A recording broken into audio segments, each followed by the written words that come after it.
Welcome back to another episode of Overexerted, a Disney Lorcana podcast. I am your host, Benny, and with me is, as always... I'm Heath. That's Heath. Love you, Benny. Oh, I love recording episodes with you.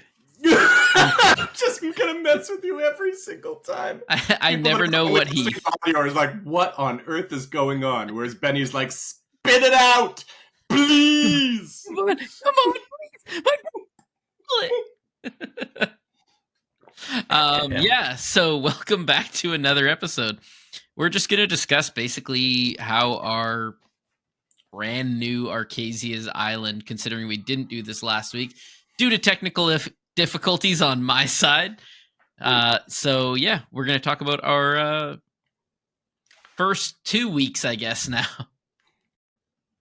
Gosh, has the game been out for 2 weeks? That's gross. I mean, I guess technically it's the set. 1 full week, because it was last Friday, right? So 1 full week. Yeah, okay. Whew. Yeah.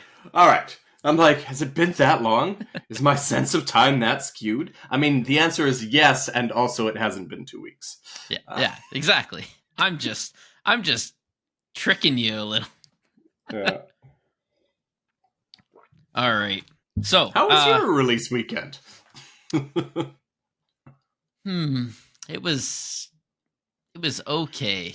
That's how. Wait, did you have to think about that really hard? Because you knew you were asking yourself that question. You've had to think about this. It was okay. The first night was the Tuesday. I went to a draft. No. Oh my. Yeah, you didn't do anything that the actual release weekend, eh? Your first event was the Tuesday. No, it was actually the Friday. I did go to the Bastion one. I forgot about that. So I went to Bastion Games. I did a draft. Yeah, it was a draft. A 4-pack draft. Oh, you mean an actual draft, a proper draft? Sorry, Mike. We gotta explain that later. Let's talk about Friday. I can dig at Mikey later. So I pulled not very good cards. And I also had not listened to the wonderful Heath over here, his wonderful draft guide, and I ended up not doing too good. Okay, what does not too good mean? Like, really not too good? I think I came in 5th place out of 10. Okay, I mean, middle of the pack. There's some competitive people. Let me just say, there's some competitive people out Benny's neck of the woods. Some multi-TCG competitive players. So, middle of the pack isn't necessarily, shameful. It might have been 4 out of 8. I'm trying to remember. There's so many different events. Middle of the pack. We can go with that. And then, and then the next event. Oh, no good pulls as in Enchanteds or anything like that. 2 seats down for me, somebody pulls an Enchanted Bolt. I pull a Tamatoa, and the person who pulled the Bolt was actually a Sapphire Steel player since he first started playing. I know who you're talking about. Okay. Yeah, and so he's been wanting the Tamatoa, and so he turned to me and he goes, I go, what do you want for that Bolt Enchanted? And he goes, I'll trade you your Tamatoa if I don't pull a single Tamatoa out of my booster box. And I said, deal. Even with how much Tamatoa spiked, that's a pretty good deal. So we go back to my house. We all open our booster box because we had a post-draft opening party at my house. So we just ordered a couple pizzas. Still not invited, by the way. I'm sorry. You can come to the next one. I'm just messing with you, man. It's all good. It's because people in the comments, or no, it was in the Discord, were like, oh, that sounds great. I'm like, yeah, that sounds fantastic. I wish I was invited. And they're like, weren't you invited? And Benny's like, yeah, for sure you're invited. I'm like, okay, well, I haven't actually received an invitation, so I don't know about this whole I'm invited thing. Well, it's okay. This set is not important. It's the Jafar set that we're all going to be having. That's the one. Okay, that's the one. We're going to have pizza. We're going to, yeah, it's going to be good. Exactly. Movies. We'll watch, obviously, Aladdin 2 with the best Aladdin. All 3 Aladdins will be watched that night. The one where Robin Williams is Genie, and then the voice of Homer Simpson is Genie, and then Robin Williams is Genie again. Is it actually the voice of Homer Simpson? Yeah. I did not know that. That is a revelation. Okay. Interesting. Yeah, it's a good one. I apologize. You were having your pizza party. You were enjoying time with your friends.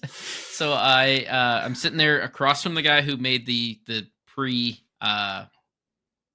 pre-arrangement trade, and I'm like, all right. So he's opening his box. He finishes his last pack, and he's like, oh, no Tamatoas in my entire box. And I'm like, all right, perfect. I was like, yeah, man, we're set to trade. You know, I said I would. I'm gonna. You know, I'm a man of my word. If I say I'm going to do it, I'll do it. I will take this much better deal. I'm a man of my word. As he finishes his box, I grab my pack, rip it open, and pull a Bolt Enchanted. And I'm like, that is ironic. Okay, fantastic. Well, I said I would do it. I'll still do it. And then I open the next pack. It's another Tamatoa. So I just reach across the table and go, why don't you just take this one and I'll take that Bolt Enchanted then. And he goes, feels like a pretty good series of rips. So he goes, you still want to make that trade? I go, yeah, I'll still make that trade.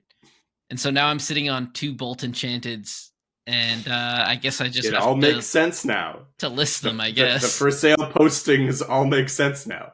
If you too would like to be the proud owner of a Bolt Enchanted, please reach out to Benny at the Overexerted podcast, or 2 if you want 2. So yeah, so I've already I've had talks with a couple people that were interested in them.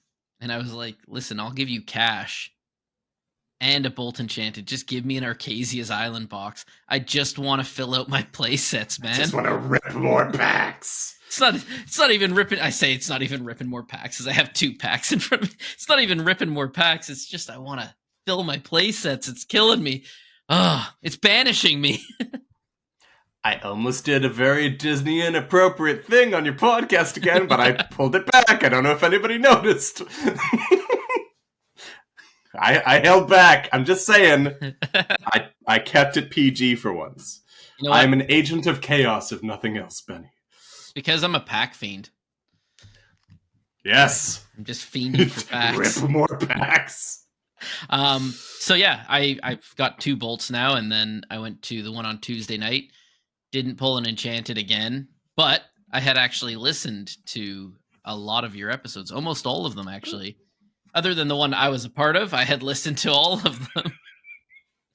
I definitely listened to all of them. Yes, all 5 additional hours.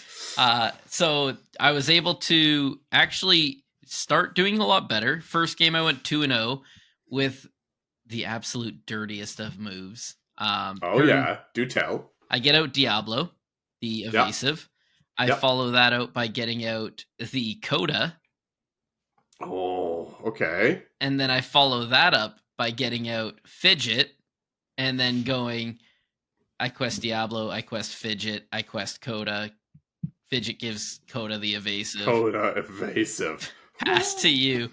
And then he's starting to get people out because he hadn't had anybody out on 2 turns. That's why I wasn't worried about questing the Coda. I quested the Coda like right after I had got him out, and I was like, I'm not worried about this. But the issue was, after that, in my hand, I had like a Sapphire coil and an Emerald coil that I had drawn, and I was like, well, I play this character, and I'll play the Sapphire coil, and then I'll ink a card, and then I'll take out this character with my Diablo. And then I'll quest the rest. All right, my turn after you go. All right, then I'll throw down the Emerald coil. Now everybody has evasive. And he just picked up his cards. He goes, yeah, you got that one. I was like, oh, okay. I feel like the Emerald coil was probably overkill there, but otherwise that sounds disgusting. And I only chose the Emerald coil. Just Fidget and Coda. You could have just stopped there. Just 5 return evasive. Right?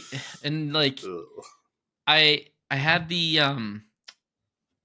Ruby coil in that same one that the Emerald coil was, and I sat there and I had them, and like somebody was like I could see somebody looking over my shoulder at what I was gonna pick, and so I like made sure to shuffle all the cards around so they didn't know that I actually wanted the Ruby coil, and I put them back in and sent it around because there's something else I wanted in there before the Ruby coil, and it came back around, and all that it had was the Emerald coil and like bad cards, and I was like, So you mean nothing but bad cards then, is what you're saying. Exactly.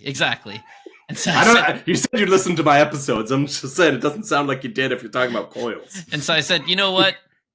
I was like, maybe I should just take the coil because then I'll just toss it away because I don't need it. And then it just ended up coming around and being like, I think it was like the last card. And I was like, I guess I get the coil now. And then I looked at what I had. To cut 8 cards out of your deck, right? I had already thrown cards off to the side that I was like, trash. I literally ripped up a card on one of my drafts. I got the 8 drop Daisy last pick in my draft, and I tore it up in front of the rest of the pod. Why? Because it's so bad. I was affronted by its very existence and didn't want to look at it in one piece anymore. Yeah, and then on Wednesday night I had another one, but it wasn't a draft. It was a starter deck where you get 3 packs. Like so you get 3 packs, you open the 3 packs, and then you choose which starter deck you want. Upon opening my 3 packs, the only card of value that was not going to help me anyways was the Devil's Eye Diamond. Ugh. And I went, huh, okay. And I just threw all my cards down on the table and went, yeah, I'll take the Amethyst Steel from set 2 with the bounce package because I'm not going to put any of those cards into this deck. I'm just here to win now. And everybody else took the Arcasia's Island starter deck. And so off to a good start. They didn't make you do an Arcasia's Island starter deck? No, you're in the release weekend challenge. You're allowed to choose any starter deck. Mikey ends up pulling nothing but like good items and a bunch of other good things for the Arcasia's Island starter deck, and I'm just like, I'm here to win now because I got bad cards. And then I won the first game 2-0, and I had my kid with me because he kept insisting on coming, and I look at the time, I'm like, it's 8:00. I only finished the first game. I'm not getting him home on time. Yeah, right. And so I look at my buddy who I had just beaten 2-0, and I go, submit. And he's like, yeah, I know. As I'm holding my phone to show him, he's like, yeah, I know, you won 2-0. And I'm like, look again. And I gave him the 2-0. It was all an illusion. And then I dropped, and then he ended up coming in second place. And I was like, oh. And meanwhile, whoever was in third was like, forget you, Benny. But I was like, oh no, I probably would have won it because if he came in second place, Bounce Control definitely beats any Arcasia's Island deck. Yes. So that's really interesting that on the release kind of week that they didn't insist on Arcasia's Island, and maybe just because they didn't want a bunch of people having the same decks effectively, I don't know, or they just really wanted to get rid of some backlog of old starter decks. But I always love the concept of that, right? Taking the starter deck and building upon it. Yeah. That was kind of all we had to do in first chapter, right? Was starter deck challenges. I always thought those were pretty fun, right? Take decks that aren't going to perform that great to begin with, so it's kind of everyone's on an even playing field again, and just kind of tweak them enough to maybe do something good with them.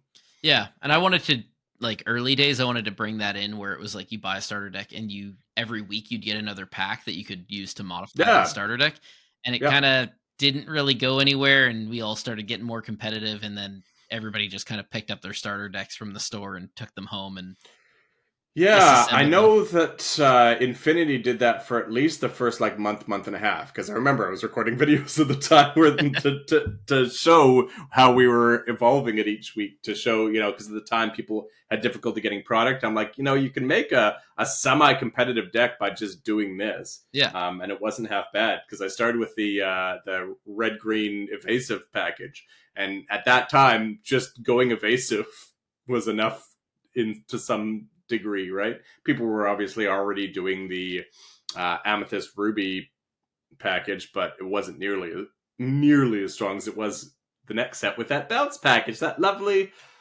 bounce package. Yeah, I think the worst part about the whole thing too, about me just like dropping, giving the wins away, and then leaving, was one of the prizes was a Set Champs Scar. Oh, sweet. And so I was like, yeah. But my buddy, you already have the champions, Matt. You're already a champion, But what I wanted to do I thought about it and I was like, what I wanted to do if I had won, my one buddy who hasn't been to a set champs in a long time that was there that I gave the wins to, I was just going to take first and then turn around and just hand him the card and be like, That would have there been you nice. go. So instead, Jeremiah won it, and I'm guessing he took it home and probably listed it on eBay or something. Just added it to the stack. Yeah, Jeremiah. The rich get richer, Jeremiah. No, Jeremiah is a very good player. I mentioned all the competitive players out that way. Cool. What about so you? You did quite a bit then. You had Friday, you had the Tuesday, you had the Wednesday. That's pretty cool. Not enough. So I only had I've done 2 events since the release, but on the 2 weekends. Okay. So first event was the Friday night down at Aegis Games in Bellingham. Had to start there, doing the draft. Managed to actually record that, so recorded the draft and the gameplay, and didn't crack anything super sweet. Cracked a spoiler alert for the latest video. Cracked a foil legendary Donald that I passed for a fidget. I'm in it for the wins, man. Yep. It's all about the pride. It's all about the W. But managed to draft a pretty efficient deck, which was great. Double fidget. Specifically, I had such a disgusting turn. So Jasmine was not in the review we did. It was in the review before, because we did 6+. It was in the 5 drop. And at the time, I was doing it with Stephen Gettle. I had Jasmine like at an F, I think, almost, because I'm like, something that needs me to have my hand empty and needs me to have allies and is uninkable. I'm like, I'm not really interested in that. And then Stephen reminded me that there's so many allies in the set. Yep. So sure enough, pick one, pack one. I crack the legendary queen and a Jasmine. I'm like, I'm going to take the Jasmine. Pick one, pack one. I can build around this. And drafted a whole bunch of allies, and Jasmine was just a house. Mm-hmm. Also drafted the Tramp, which some people weren't that excited about. But I had one particular turn where me and my opponent were pretty even board states, and my opponent played out a Snow White, which, as you probably know, is almost impossible to interact with. Mm-hmm. And I ready up. I got 5 ink in play. I've got Tramp and Mulan in hand. And I draw Panic. And so I play Mulan. I'm like, I don't even bother drawing and discarding the 1-drop Mulan. Yeah. I play Panic. I move 2 damage for one of my characters onto Snow White. Remove Snow White. And at that point, I have 7 characters out, and I play Tramp for free. Yeah. So I've just played 3 characters for 5 ink. And then I've got Jasmine in play and draw, I think, 4 cards off of Jasmine. I'm like, this is the sickest turn I've ever been a part of in Limited. This was ridiculous. That's pretty good. Yeah. Play 3 characters for 5 ink. Like 5 lore worth of, characters for 5 ink and draw 4 cards. Yeah. And remove my opponent's biggest threat. Yeah, it was pretty good. Yeah. It felt pretty good.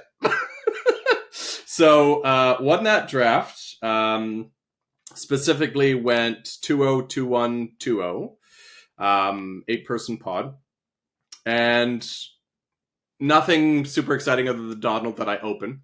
And then this Saturday, managed to get a pod together at Screen Free Games in Semiahmoo.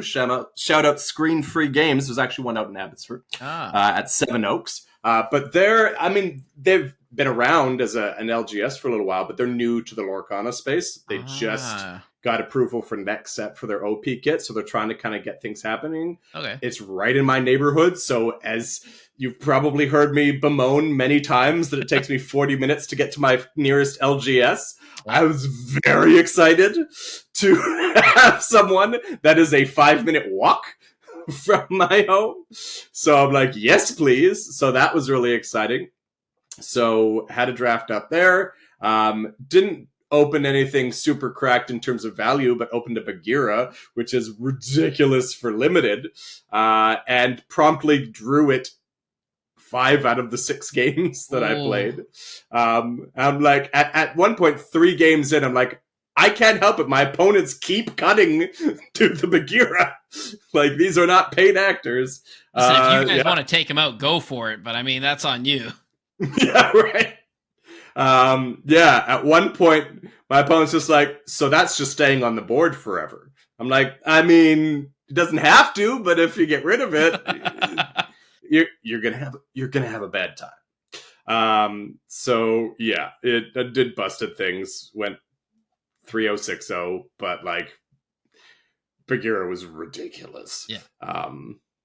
Another, great draft. Didn't have to pass anything super valuable. I think I passed a mini for a fidget at one point. I'm like, yeah, I could pass that. That's fine. I'm in it for the W's, man. Fidget. That's where it's those at. Wins. Yeah. Fidget is, yeah. I've got Snow White rated higher, but I think Fidget might actually be higher. I don't know. They're both ridiculous. Yeah. There's so many ridiculous 4-drops in this set. Yeah. It was a good time. So, yeah, 2 great drafts. Had a lot of fun. Managed to record them both. Editing was ridiculous. That was not a good time. But do it for the people, man. You do it for the people. Yeah. All 50 of them that watched. Oh, that's perfect. I love it. Well, since you are the draft king. Draft Kings? No, that is copyright. I've got 2 packs here. One I picked up tonight, and it was actually a fresh one from the box. It was... Wait, the other one isn't fresh? You resealed it? Well, I mean, it's fresh, but I mean, the box was fresh on one of them. Yeah. So here's the question. Oh, before you even get into it. Yeah. You crack a fresh box. It's not your box, so you're only taking some out of it. Do you have a go-to position that you go to for the pack? Are you a top row guy? I'm a bottom right. Bottom right's my go-to. I used to be like middle, like a couple packs up. Yeah. And then either left or right. This one was dead center from the top. Okay, we'll see. I don't know which pack it was because I mixed them up afterwards. So. All right. Honey Marin, decent. Toulouse. Okay. Very meh. Grunge. We know Buddy Grunge. Oh. The only reason I know how to pronounce it. The card that I hated seeing all draft. Baymax's Charging Station. What? Oh, just the fact that it exists and you couldn't rip it up? I saw so many of them. Candlehead. All right. Candlehead. All right. So we're still on Honey Marin. The front card's still in the lead. Okay. Dr. Calico. Dr. Calico, if in a vacuum, right? Pick one, pack one, is definitely stronger. Yeah. Resist 2 is the thing. Yeah. Coils can just... Penny. Oh, Penny, for sure. Oh, Penny's great.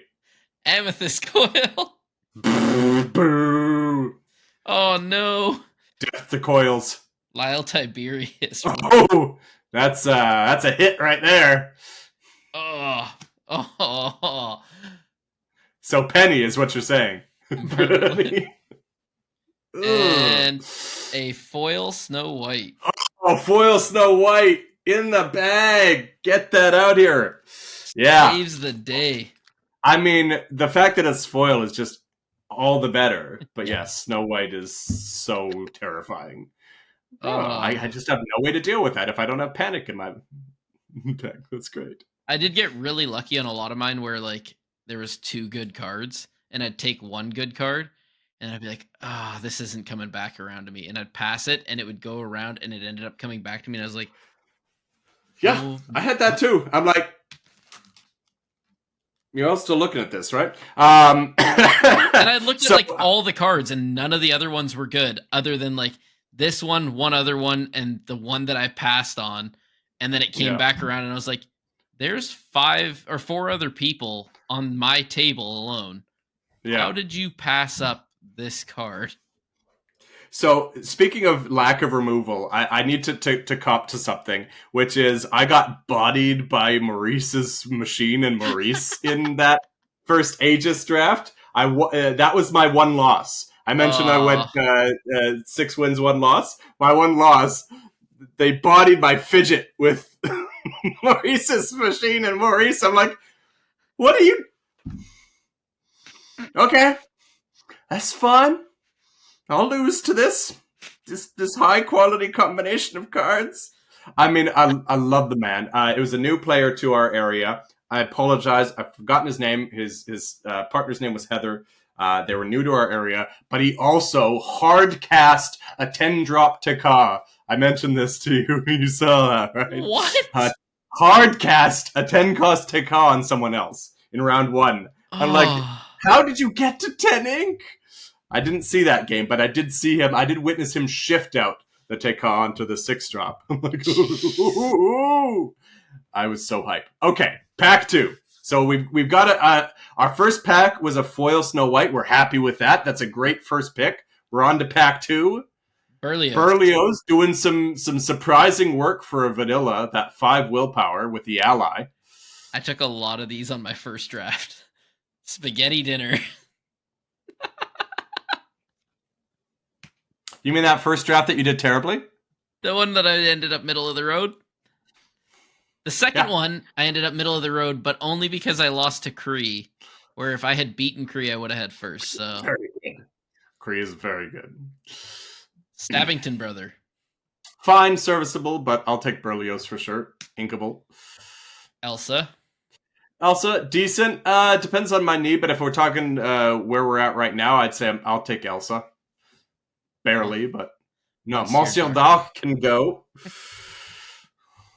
Kakamora. Nope. No pirate synergies here. Get out. The best card of the set. Emerald Coil. Boo.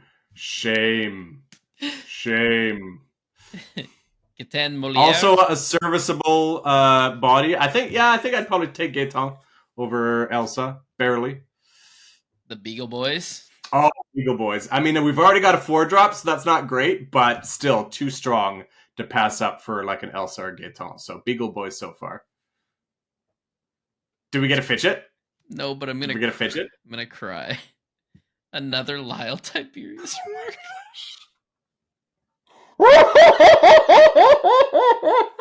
This is much better than opening the double bowl. Merlin. You did not stack this. You promise. I promise. I'm so sad. You have to clip this. These packs are garbage. Please clip this, please. That was amazing. It's a Baymax's charge. At the charging station that you said you will. This is so. This is the worst week ever. I love it so much. I'm sorry that I'm enjoying your pain so much. That's so good. I'm crying out of laughter and out of pain.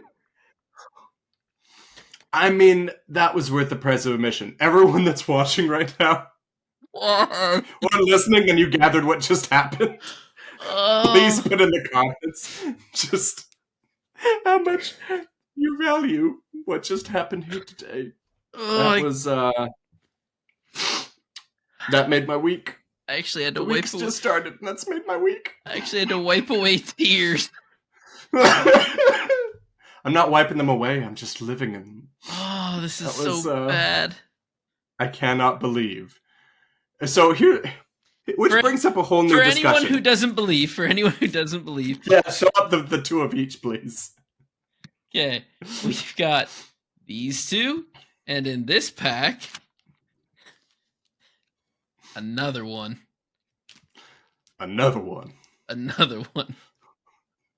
So good. This brings up a whole new issue, which is there's a lot of people out there that are really dogging on the how they do the print distributions or the packaging distributions in Lorcana. That this is not an uncommon thing for you to see like the same pack over again. In one of the drafts that came up, I'm like, I look at a pack, I pick one out, I look at the next pack, I'm like, this is pretty much the same pack that I just looked at. It's on camera. Yeah, that's wild. I mean, in this case, we can't really speak to it because it was from two completely different sources, but that's just crazy. Both of those. So just to be clear, by the way, in that last pack, what did we say? Was it Penny was the best one in that pack? We said for? We said Snow White. Snow White for the first pack. And then the second pack, no, it was Beagle Boys. Beagle Boys. Beagle Boys, All yeah. Right. The pick was Beagle Boys, even though obviously taking 2 4-drops back to back is pretty questionable. But Beagle Boys is so much stronger than any of the other cards in that pack. But why? Oh my gosh, that was fantastic. Oh. I'm gonna revel in that. I might bring that up again many, many times in the future. I prefer the cards that I randomly bought while I was at the store. Yeah, I'm pretty sure you probably couldn't come up with a worse combination of rares in 2 identical packs. Now imagine if that was like 2 identical packs of amazing things, but no, you're on the other end of the spectrum. Yeah, and then now it's going to be even worse. Is I'm going to go to Tombkeeper Games on Tuesday. Shout out Tombkeeper and Mission again. Yep. And Mikey's going to go, what pack do you want? And I'm going to look, and I'm going to let somebody else ahead of me pick. Because, I always think, oh, well, they're going to pick the bad one. And I'm going to pick a Merlin and a Lyle Tiberius Rourke, and somebody's going to pull them together. You're going to lose your mind.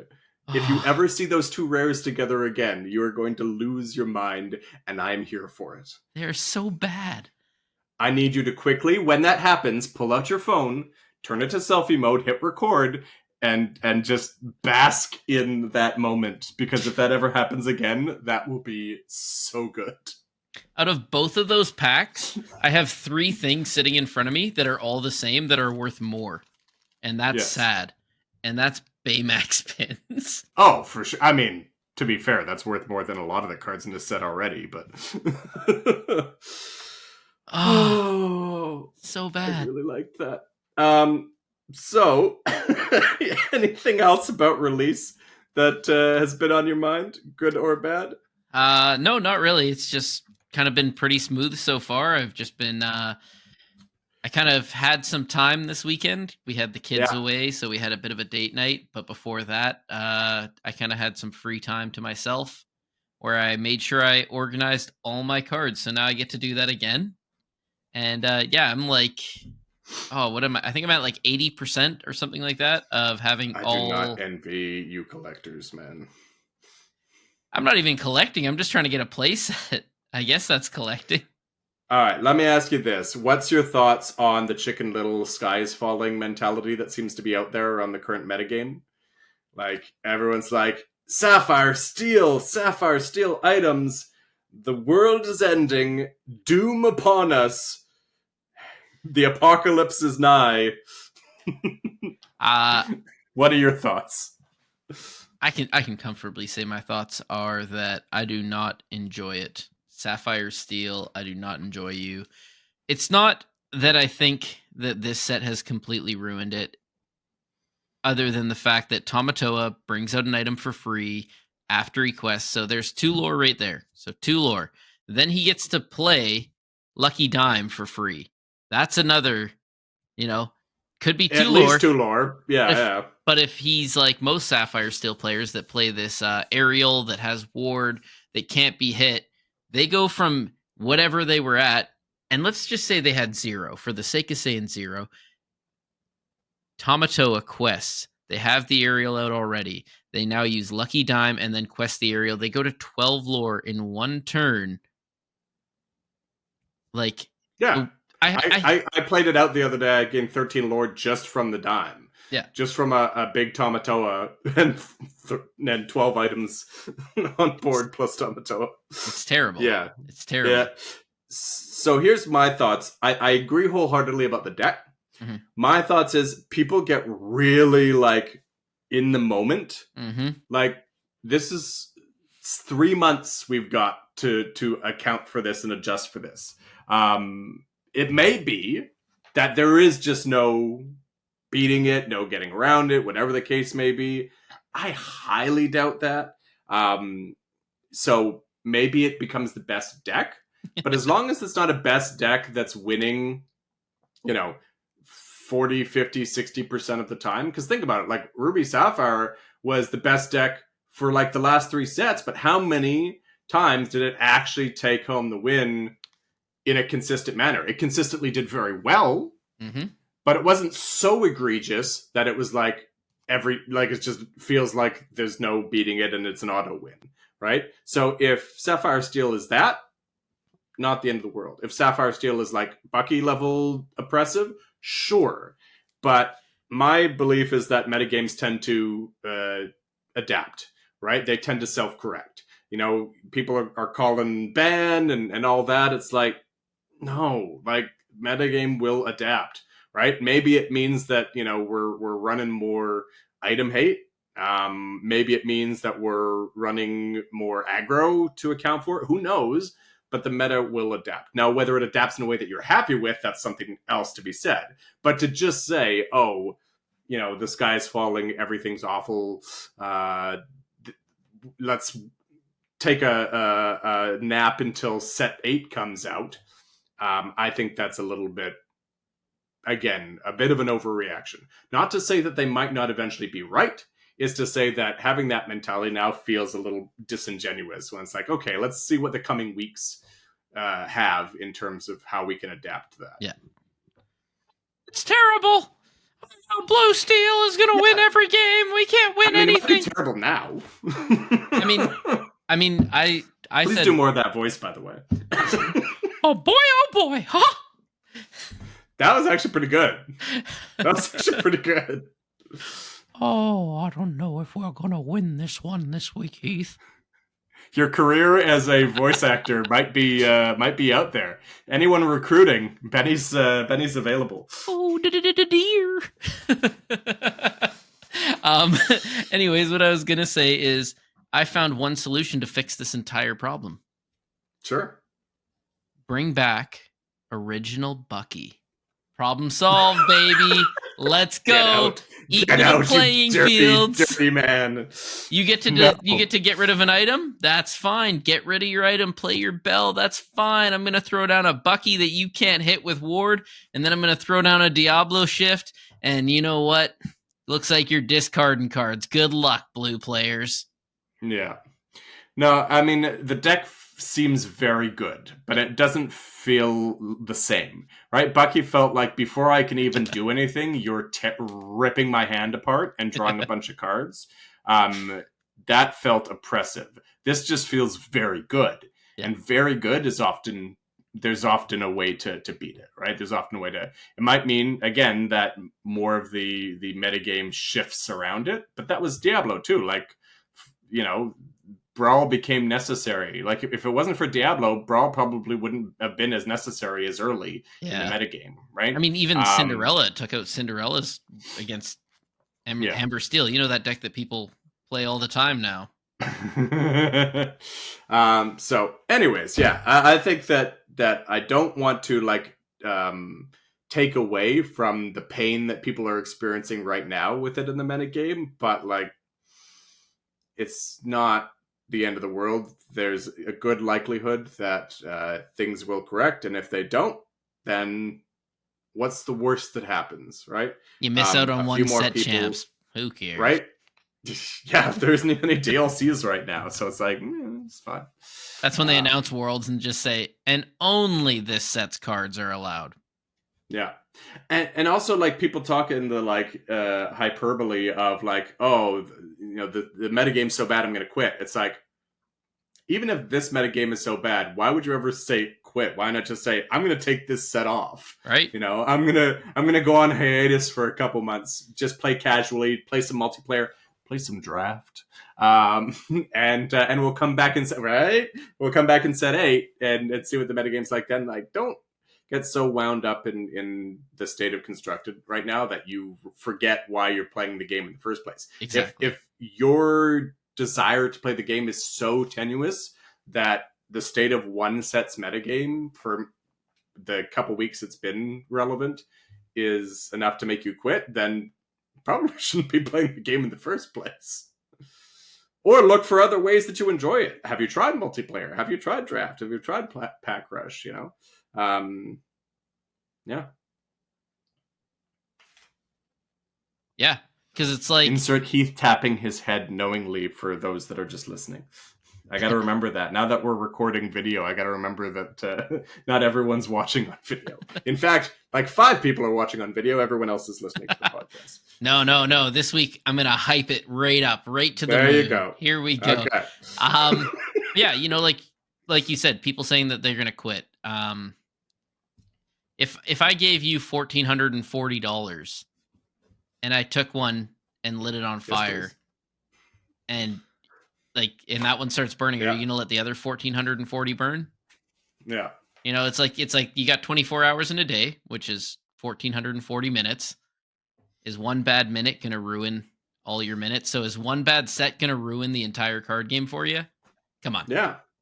Like, I remember I had the same discussion in set 1 where people were like, oh, I can't get cards. Why should I even play the game? I'm like, I'm planning on playing this game for years. Yeah. What do I care about a few months?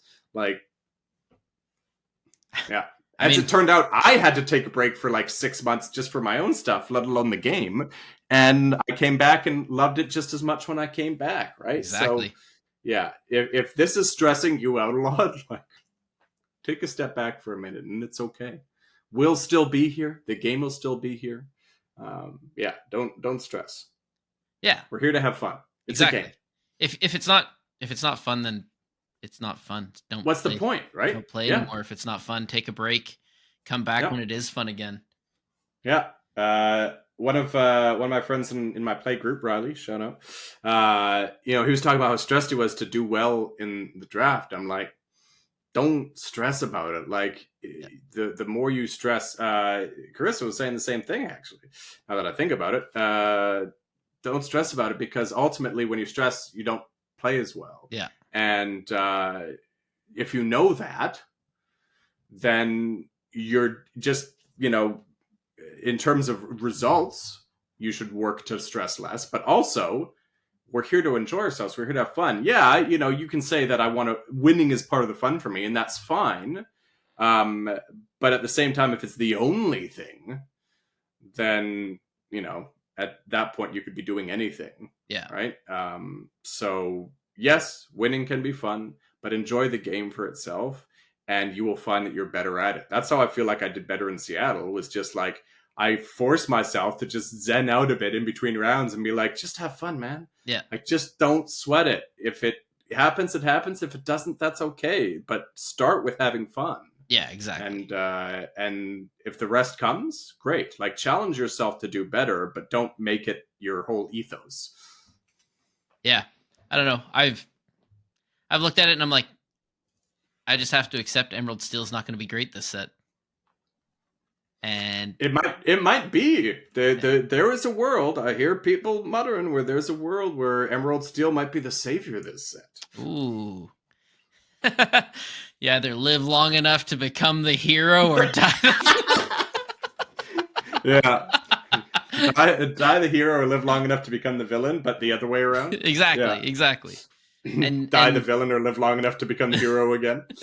Yeah, so I'm kind of juggling between 2 decks. I'm like, do I want to keep playing Emerald Steel and just kind of build off of it as I get the cards that I can move around in my deck and swap some things out, which I haven't done yet. I'm still playing last set champs deck, so I'm fine with that. And I'm playing a 30% proxy deck. There you go. And so I'm like, I'm fine with just kind of picking up some packs and playing every now and then. And I know this week is the week that I actually have to fix my deck, because people are going to be playing and they're going to be there to play. Yeah, I've seen Kree playing a very deadly deck lately, and it is exactly what I was looking at before. Sapphire Steel? No, he's playing with Ruby. Ruby Steel? Yeah. Mushu? Yeah. Only problem is that does horribly to Ruby Sapphire. Yeah, so... But to everything else, it is deadly, as you say. It devastated me right off the bat, and I was like, okay, well, I guess I don't get to play today. I mean, on the flip side, I also drew nothing, like... If I draw exactly what I need, I want to see how that deck does against exactly what you need Whereas this time I played him last maybe time. You go, maybe you go the Emerald Sapphire route to combat Mushu there. That was my other one. Is I said if I don't go Emerald Steel, I go Emerald Sapphire. And as soon as I get that Mufasa out, I cannot wait to hit you with an Ink Geyser. Hey, maybe do some Sapphire Coil and Muses shenanigans there, you know? Yeah. Just gonna bounce them nonstop. So yep, it's like nice Mushu you got there. Shame if some Muses bounced it. What? They can't. Oh, but this coil says they can. Yeah. And say goodbye to your Mulan after I'm done with that. Yeah. Yeah. So, but yeah, lots of interesting Double stuff. Fishbone Quill Ink Geyser. Let's go. It's gonna be so Wait, Ink Geyser, ink for the turn, ink for Fishbone Quill, ink for Fishbone Quill. Hit him with the Sail the Azurite Sea. Oh, we're off to the races. You don't get anything. Yeah. Next turn, I drop Mufasa. Yeah, that's the other thing too. Is if I have Mufasa out and those items, and then it's like, I'm gonna play Ink Geyser with my last, couple ink, and then quest Mufasa. It's like, guess we're back. Yep. So yeah, do that, then Quill, then quest with Mufasa. It's like we're already up to 6 ink again, ladies and gentlemen. How's the 3? You're about to go to 4? Okay, well, we're not worried about that. All right. I would love to hear from the people what decks you're playing. Specifically, if you're not playing Sapphire Steel, what decks are you playing? Yeah. And all my love to my Sapphire Steel brethren. I'm testing it out as well. No shame. But what are you playing if you're not playing Sapphire Steel? And if you are playing Sapphire Steel, how does it feel to be absolute scum? It's all love, Benny. It's all love. That's not what you said to Mikey last week. I mean, sass is my love language. Just so you know, Mikey, putting it out there. Sass is my love language. If I'm being snarky, it's because I'm fond of you. Mikey's wife was telling me when I went into the store to play the draft, she was like, yeah, we were listening to the episode, and he's like, oh, did you hear that? Oh, and she's like, he is so excited and happy. Oh man, that's awesome. At least he knows. People. At least he knows that sass is your love language. All right. Well, I'm going to let you go before we get too late here, so we'll wrap it up. Yep. Thank you guys for tuning in for another magical episode and joining us on this journey of Lorcana. Check us out on Discord, Twitter, Instagram, YouTube, everywhere that you can find Overexerted Cast. And have a great week, and we hope you'll join us again soon.